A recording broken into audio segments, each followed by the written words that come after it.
Bien-aimés frères et sœurs, bonjour, c'est encore moi, votre humble serviteur, le révérend patient Kajambéré.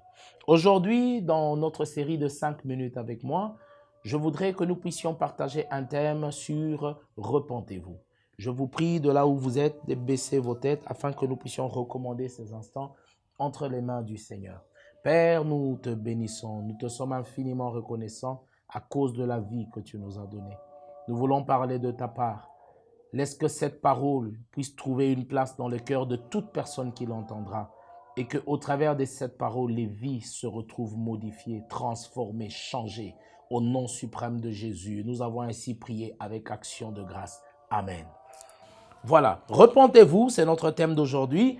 Je veux vous inviter à faire une petite lecture dans la parole de Dieu. Nous sommes dans le Nouveau Testament, dans le premier livre du Nouveau Testament, le livre de Matthieu, chapitre 3, et nous partons du premier au deuxième verset. La Bible dit, « En ce temps-là, parut Jean-Baptiste, prêchant dans le désert de Judée. Il disait, « Repentez-vous, car le royaume des cieux est proche. » Il disait, « Repentez-vous, car le royaume des cieux est proche. » Bien-aimé, je veux pour ton information te dire aujourd'hui que le royaume des cieux est proche. Tout ce que nous voyons finit par passer bientôt. Tout ce que nous avons finira un jour. Mais j'aimerais te dire, en dehors de cette vie, nous mourrons, mais en dehors de cette vie, il y a une éternité qui nous attend. Et cette éternité, nous pouvons choisir où nous allons la passer.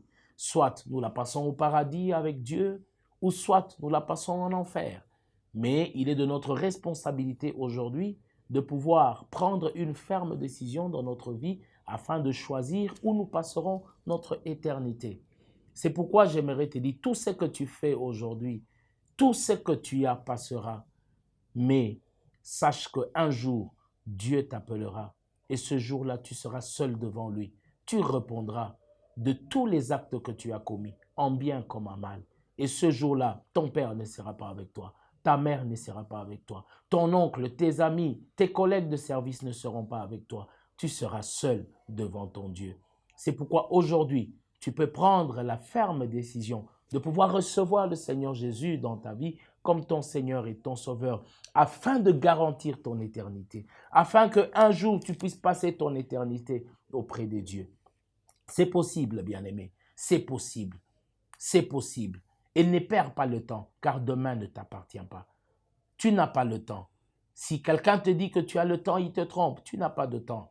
C'est aujourd'hui le jour du Seigneur. C'est aujourd'hui que tu dois prendre la décision. Jean dit, repentez-vous, car le royaume des cieux est proche. Jésus a dit, je m'en vais, je reviens bientôt. Jésus peut revenir maintenant, pendant que je suis en train de parler. Jésus peut revenir ce soir, il peut revenir demain, il peut revenir le matin. Jésus peut revenir à tout moment. Mais lorsqu'il viendra, est-ce que tu seras à mesure de pouvoir être avec lui au paradis ou tu vas te retrouver en enfer? Car le ciel existe, l'enfer aussi existe. Si tu rates le ciel, tu ne rateras pas l'enfer. Mais tu peux prendre la décision aujourd'hui de te repentir de tes mauvaises voies, de ta mauvaise vie et de pouvoir donner ta vie à Jésus afin que Jésus soit le maître de ta vie, qu'il conduise ta vie et qu'à partir de maintenant, que tu marches de gloire en gloire, de victoire en victoire. Si tu es là et que tu m'as écouté, je te prie de répéter avec moi cette prière afin que ta vie soit changée, afin que ta vie passe à un autre niveau, à un autre palier. Prie avec moi. Seigneur Jésus, j'ai écouté ta parole et j'ai compris que j'ai mal conduit ma vie. J'ai fait ce que je voulais. C'est pourquoi aujourd'hui, je prends la ferme décision de te recevoir dans ma vie comme mon Seigneur et mon Sauveur personnel. Prends ma vie, conduis-la maintenant, dirige-moi maintenant. Efface mon nom dans le livre de mort et inscris-le dans le livre de vie. À partir d'aujourd'hui, je te servirai et je t'appartiens. Au nom de Jésus, j'ai ainsi prié. Amen. Que Dieu te bénisse.